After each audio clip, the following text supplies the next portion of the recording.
C'est depuis le Mali que le capitaine Ibrahim Traoré prend la parole lors de cette deuxième session du Collège des chefs d'État de l'AES. Son intervention sera essentielle pour partager sa vision et ses idées, contribuant ainsi à renforcer notre engagement commun pour la paix, la stabilité et le développement.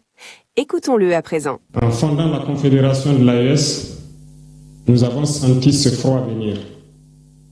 Et tous les jours que Dieu fait, nous nous évertuons à trouver des troncs d'arbres pour allumer un feu qui va réchauffer le cœur des Africains, un feu qui va réchauffer les mentalités et le sang des Africains pour nous unir autour.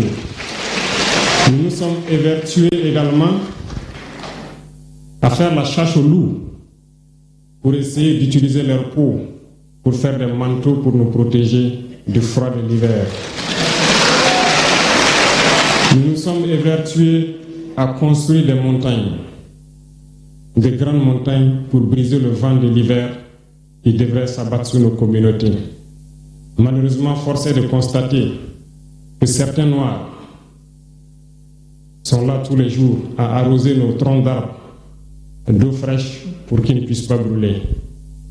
Ils se transforment en loups ou font en sorte que nous, chasseurs de loups, nous ne puissions pas surprendre le loup.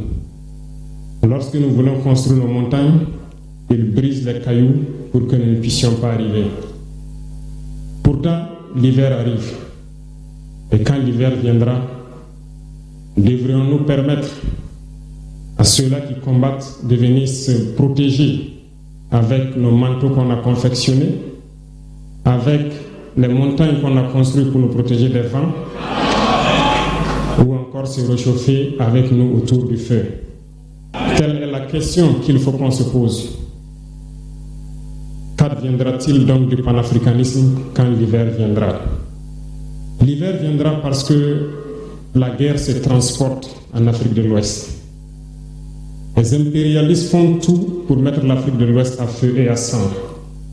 Mais du sommet de l'État jusqu'à certaines populations, soit nous faisons semblant de ne pas voir venir le danger, ou bien nous sommes nous-mêmes complices de ce qui va arriver.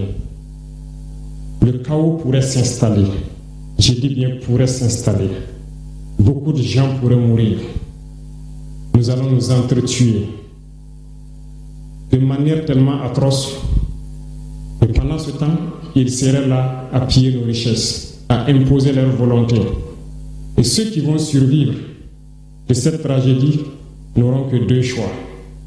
Soit s'unir pour toujours contre l'impérialisme, ou se résumer à être des esclaves jusqu'à